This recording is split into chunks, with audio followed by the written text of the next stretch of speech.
I remember my youngest daughter, she said, well, it has a tail, but it's only a few inches off the ground. And then my son was like, and it looks like a deer, but it's not a deer. It's got skinny, long legs. And then my oldest daughter, I think, was closer to the animal's, the front of the animal's body. Right. And it looked right at us.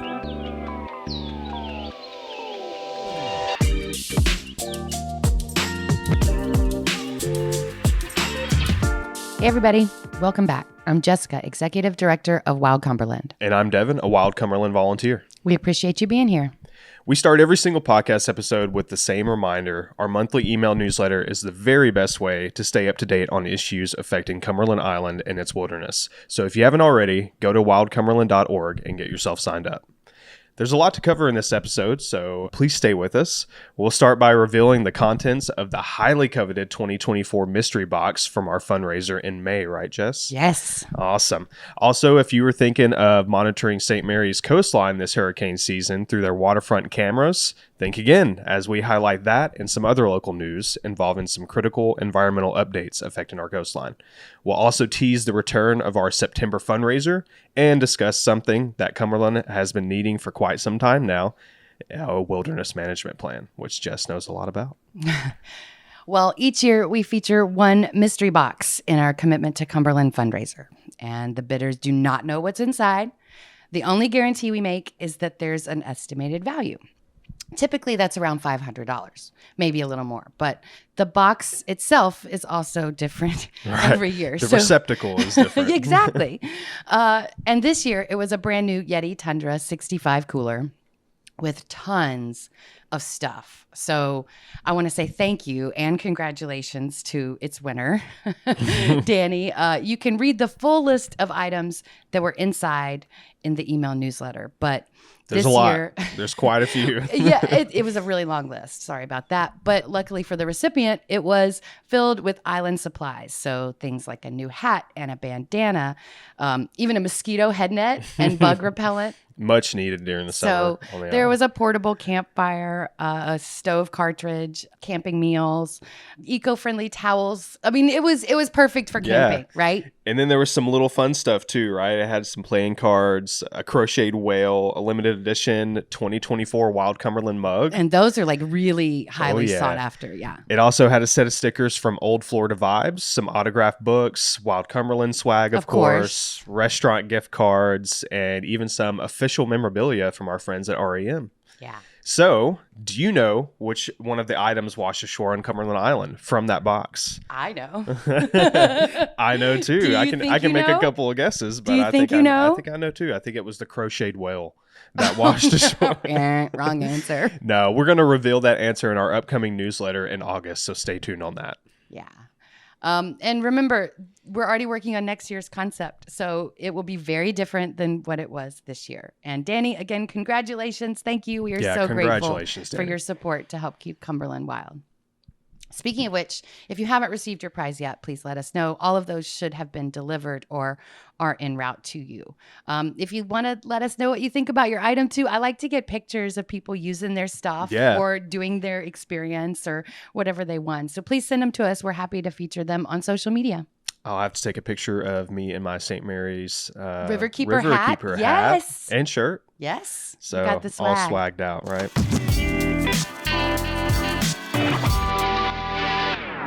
Hey listeners, September is National Wilderness Month, and Wild Cumberland is celebrating all month long with the return of our Trivia Night fundraiser. Join us virtually from the comfort of your couch every Wednesday night in September to play Cumberland and nature-focused trivia. With over $500 in prizes, you'll have a chance at both weekly and Grand Series prizes. And don't worry, you don't need to be an expert on Cumberland Island to play. Make sure to stay connected with Wild Cumberland on our social media for more details.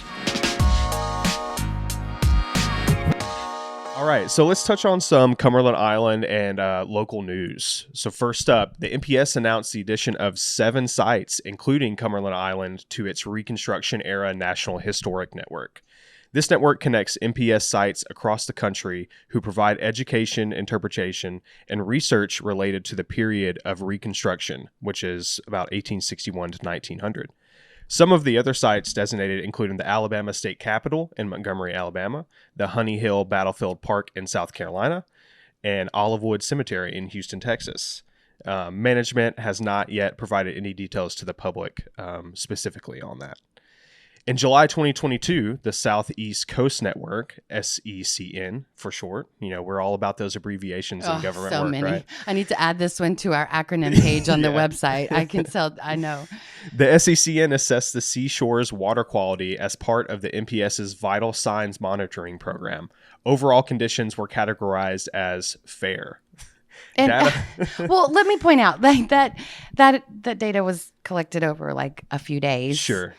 In the course of a year, and does not reflect like seasonal or daily variability or even establish any baseline. So right. And it's this was kind of from a snapshot. This was from 2022, correct? This most recent data set. Right.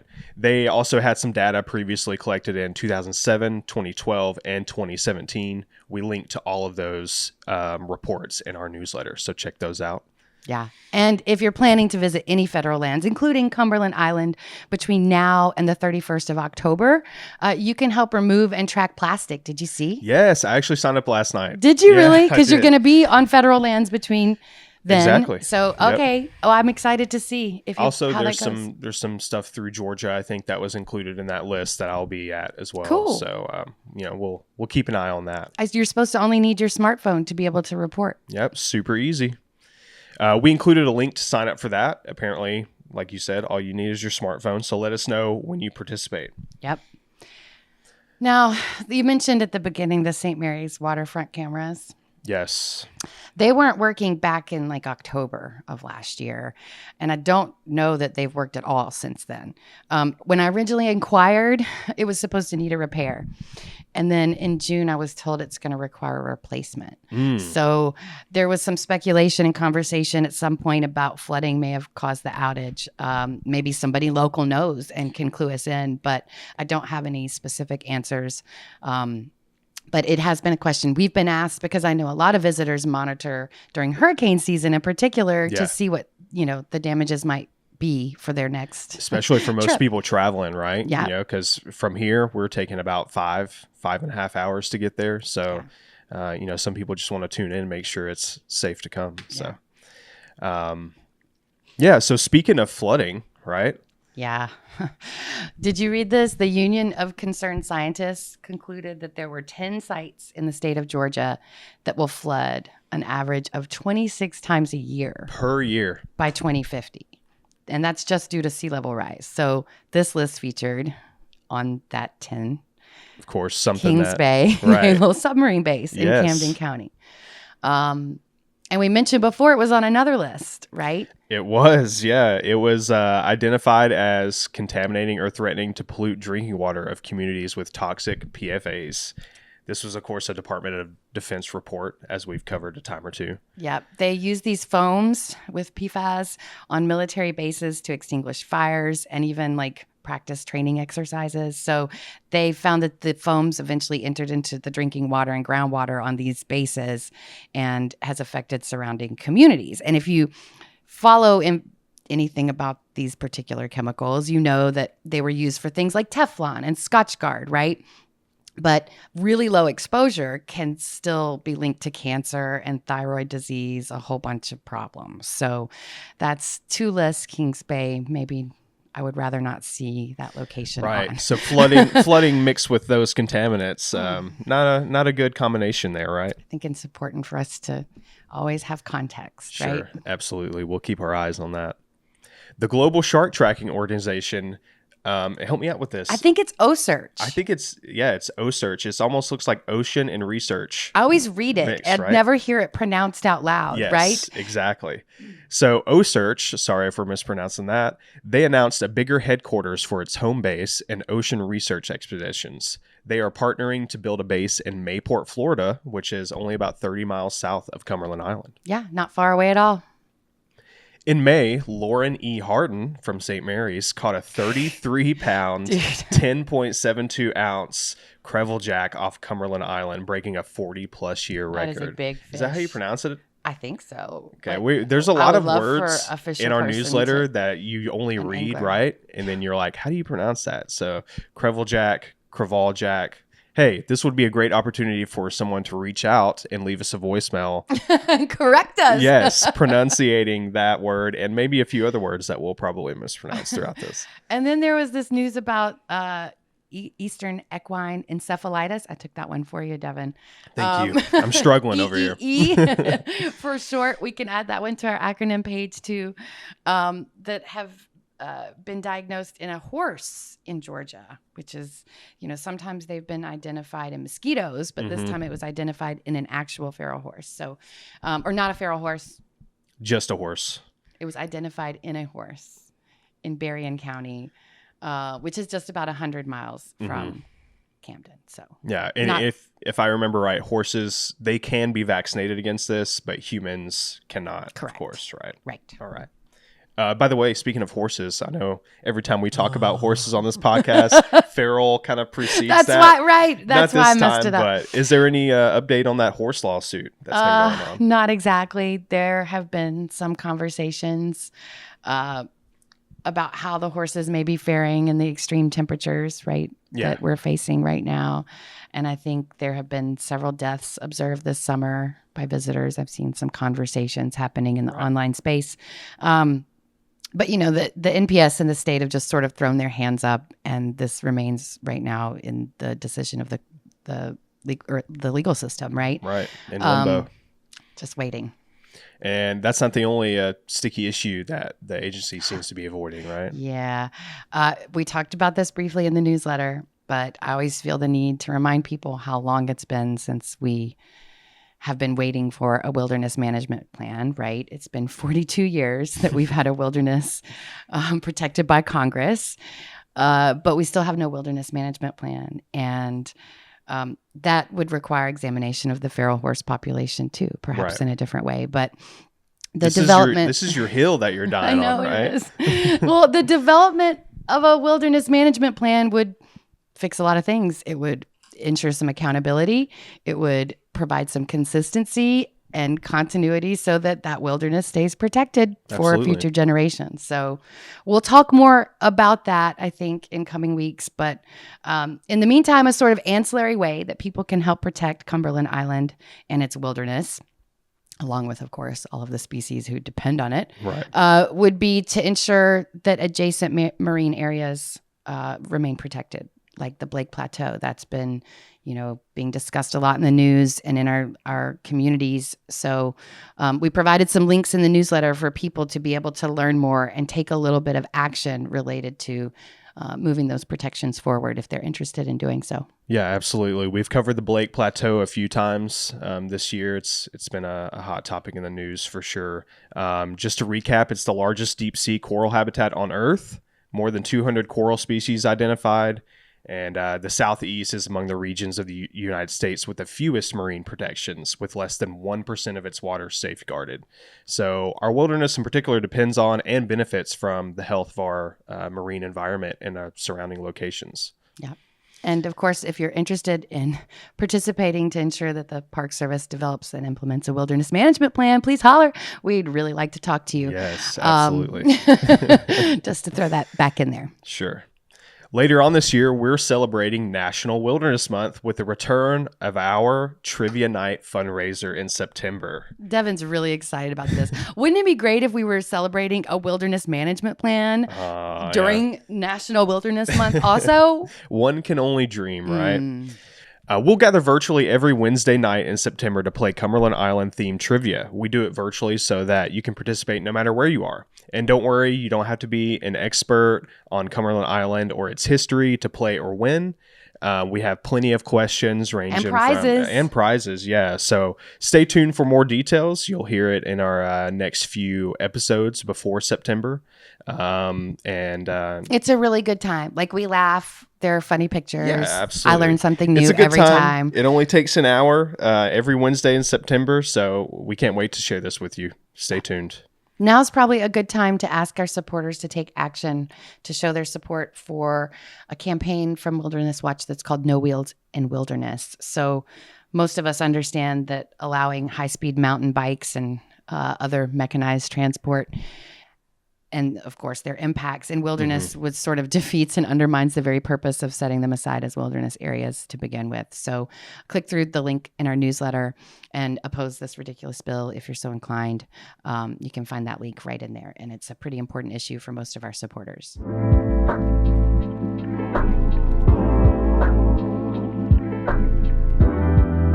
Wild Cumberland is staffed entirely by volunteers. We say that a lot, often in passing, but we want to make sure our listeners understand what that really means. Our team members donate their time, effort, and talents to help ensure that Cumberland Island and its wilderness remain protected. Every volunteer can find a place with us.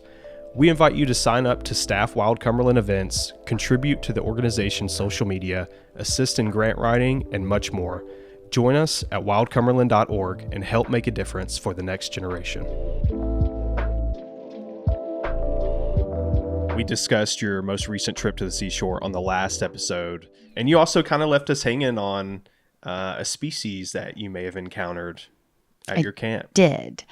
This was something that I have never encountered in the 30 years I have been visiting the seashore. And we were camping at Sea Camp, as I mentioned in our last episode, because I was there with my 3 littlest children. And so we were camping at Sea Camp, and we were on the inner loop. For those of you familiar, we sort of backed up to the bathrooms, right? Yeah. So we didn't back up to the dunes or parallel trail. We backed right up to the bathrooms there. Pretty bright there. Pretty bright. And in June, at the time we were there, it was also very long days. And so it was still pretty bright outside. It was about 9:30 at night. And the kids were sort of getting settled in their tent to get ready to go to sleep. And I'm probably telling everybody to close their books. And I turned my headlamp off so I didn't attract bugs as I got ready to go and unzip the inside of my tent. So I got ready to unzip, and I heard a rustle on the other side of the tent, like within the confines of the cleared campsite, right? So right. Is that like close. 3 feet away, 4 feet away? Well, I'll be honest, we were only in a 4-person tent. It was a very small tent. Wow. And it was just adjacent to that. And so I clicked my red light on, which we have handy because it's sea turtle nesting season, right? Absolutely. I clicked my red light on, and when I looked up, I was so surprised that I didn't want to alarm my kids. And so I just sort of unzipped the tent the rest of the way and climbed inside and asked them to use their looking eyes and to turn around and look at what I was seeing.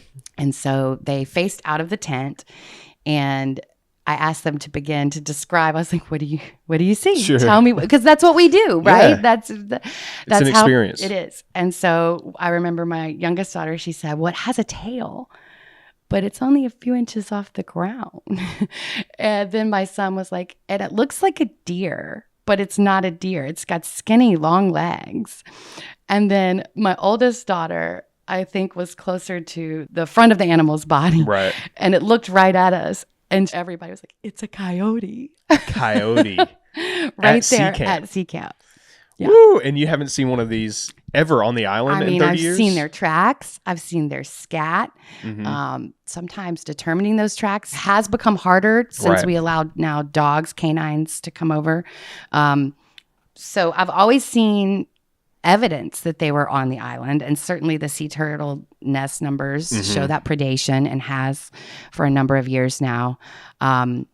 But it was very surprising to me to encounter that particular species, especially right there at Sea Camp. Face to face. I might have expected it in a wilderness site. Right. I might have expected it at Stafford, but I don't think I expected it between me and the bathrooms, which if you've been there since they finished those, they glow like a small city. I mean, it's not dark over there anymore. So that was our big new experience, in addition to some of the other cool stuff we saw. And so we are going to talk more about that, but I want to do it with the right experts in the room. And so we've invited Dr. Chris Mowry. He is head of the Atlanta Coyote Project. and he's performing some research right now on coyotes and barrier islands. He's going to come join us for a special episode.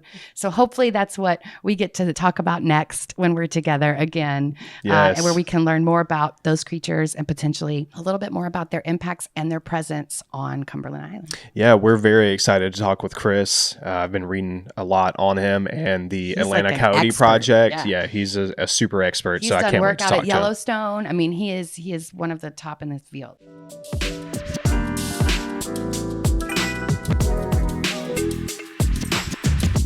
So one of our volunteers has suggested we start including some version of like a trip report or something, kind of, similar how you did last episode. And this has been suggested, yes, and I think it is something we should do. So absolutely, maybe we can do more of those. I can't promise a coyote story every time. Right? Yeah, nothing as exciting as that, and hopefully no detrimental bike stories. I mean, but just sort of a follow-up appointment on how your trip was, how you enjoyed it. Yeah, and I think what'd you see? It should be anybody as a supporter who has had an experience they're interested in sharing should have an opportunity to come on and talk about it maybe. So absolutely, let us know if you're interested in joining, because I think it'd be good to hear from others. I've heard from some other people actually since our podcast about their experiences this season. Some of them have been positive, and some have had also very concerning experiences, especially as they relate to wildlife and wildlife protection. So I encourage people to keep your let eye us on know. That. Yeah. As always, we know how valuable your time is, so thanks for choosing to spend some of it with us. Yep. Stay wild.